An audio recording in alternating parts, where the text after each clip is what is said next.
Hello and welcome to the weather update. It's May 29, 2020, and it's around 9 p.m. and looks like not surprisingly, there was some really impressive. They weren't warned, but there was some pretty impressive thunderstorm cells off to our west and north. And then once they hit the city, they just kind of fell apart. Even though the sky got pretty threatening, most part, just a couple of showers left, and that's it of that line. Was pretty impressive. No lightning with it right now. Looks like most of the activity as far as lightning goes is in Pennsylvania. Um, Looking at the radar here, the wider view radar, you can see these cells here. This is where you have this intense line here in the front, which is back over here. Slowly approaching, and there's another cluster of strong to severe thunderstorms over there. Now, there was a big variation in temperatures today across the area, and still is a big variation of temperatures across the area. So we're going to look at some of the observations. 67 at Farmingdale, dew point 62, south wind at 16, gusting at 25, hit 75, so that's typical for Long Island. But if we were in the city, it was a lot hotter in the city, a lot hotter. So we can go look at Central Park and see what they got up to. Central Park right now is 70. And they hit 81, so significantly hotter there, and still even hotter in Jersey, where they got into the mid 80s today.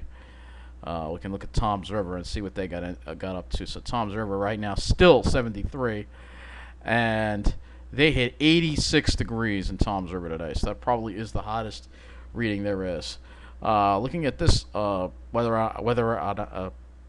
this is the map of weather observations here. You'll see temperatures on Long Island generally low to mid 60s. South Shore is really nice and cool, only in the low 60s. It was really almost chilly on the South Shore. But as you go into Jersey, you're still in the 70s, and it's muggy out there. If we can look at the dew points, you'll see dew points generally are up in the mid 60s and closer to 70 in New Jersey.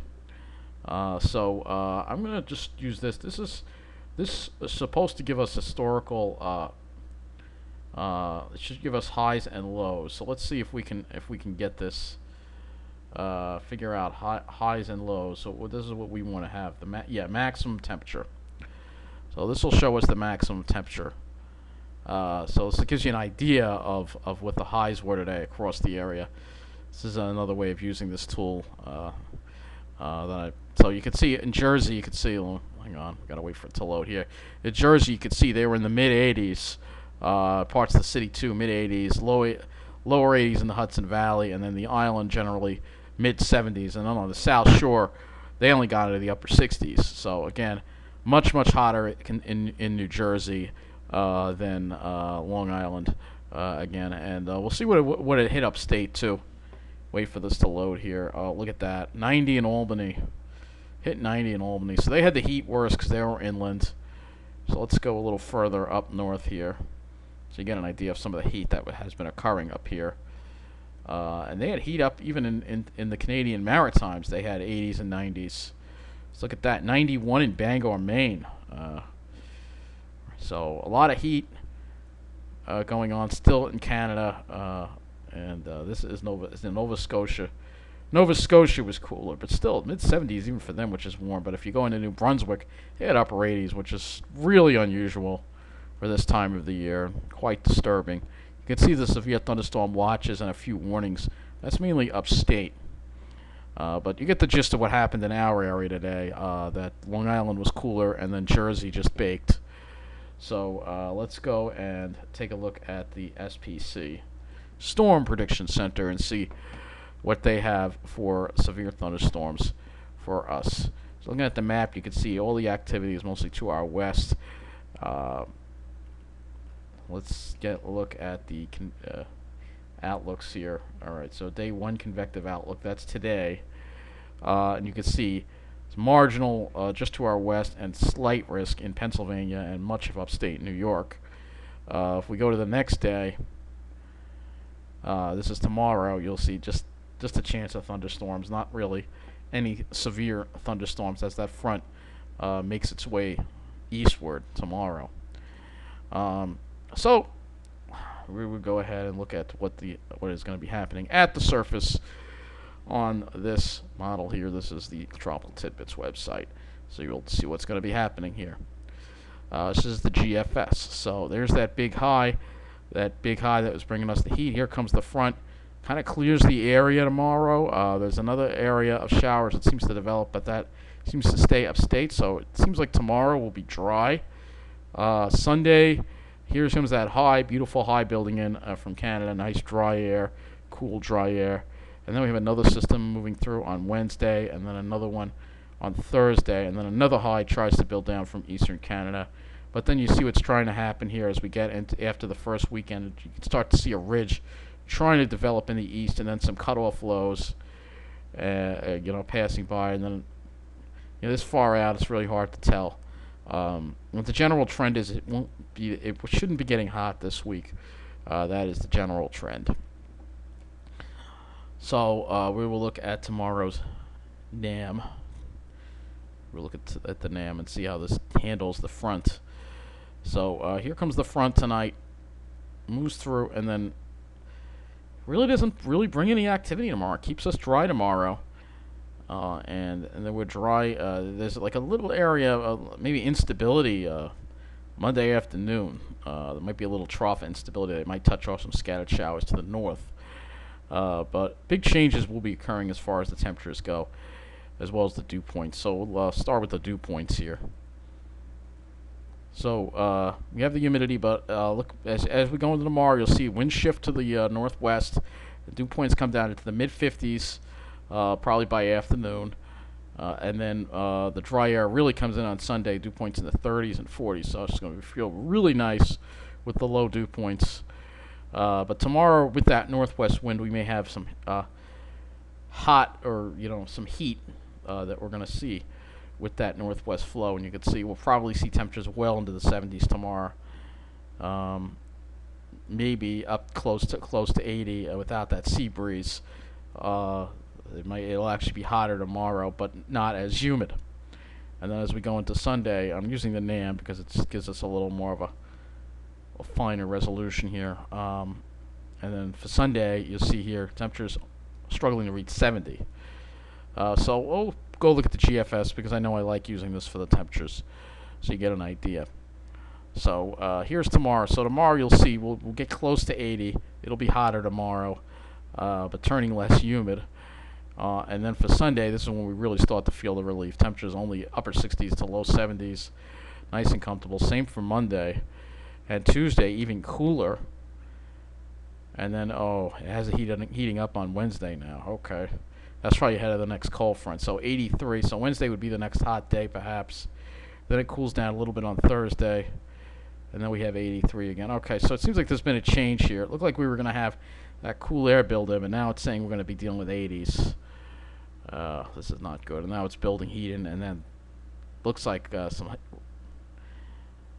I mean, it's not that unusual to see air. That was the normal high now. It's supposed to be well into the 70s. I know that. So we'll take a look and see what our temperature anomalies are here. This is, you can kind of see where the front is right there. Comes through. We go below normal on Sunday, below normal on Monday, below normal on Tuesday. Yeah, we're above normal Wednesday. Okay, so we are above normal now. The models just change their mind now like that. You gotta love when they do that. Yeah, this one is not even loading. Look at that.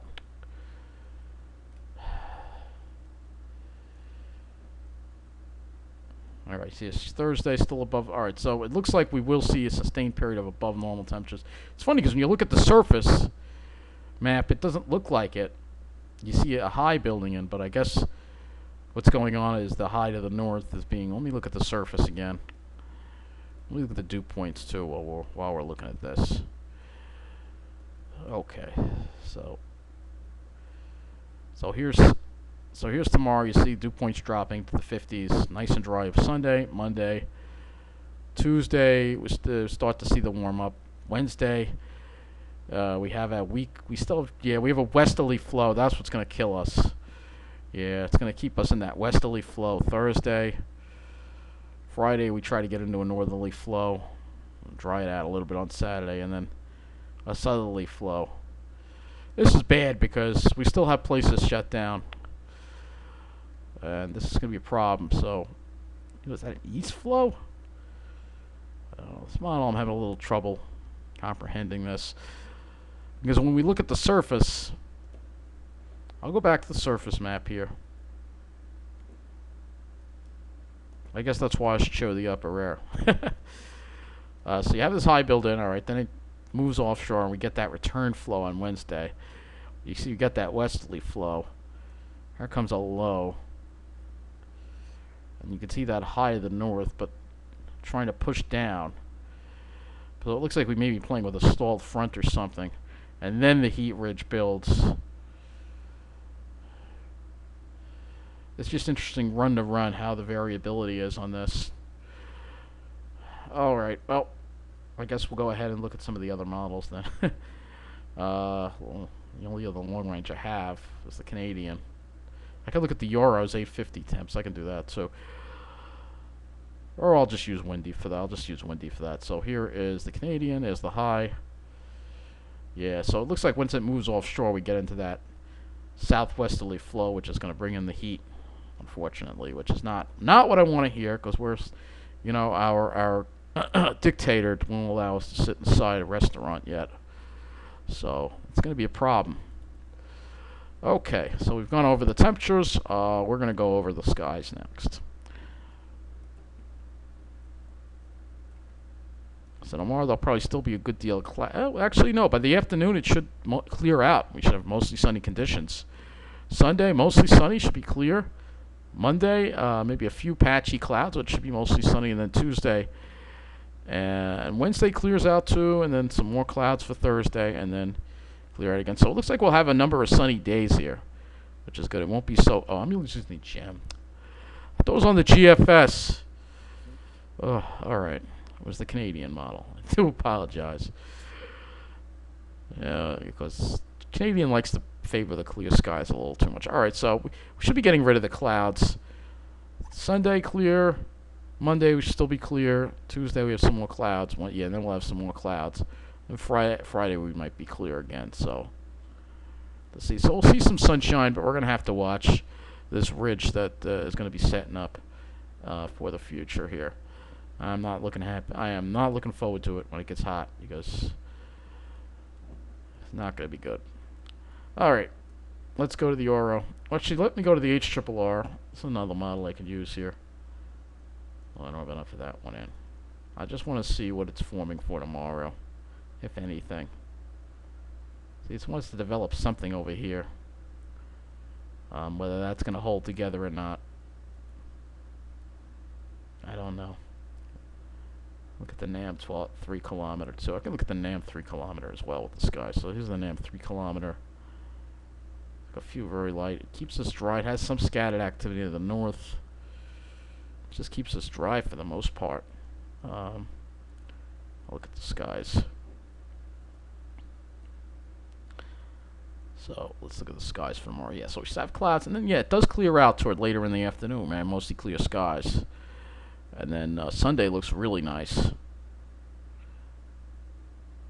And Monday should be too. So we'll have some nice weather to enjoy. Okay, so let me go to windy.com. I'll look at windy.com. We'll wrap up this weather update. I'm going to use this mainly for the temperatures. Next week, I'm not going to go over the skies with this.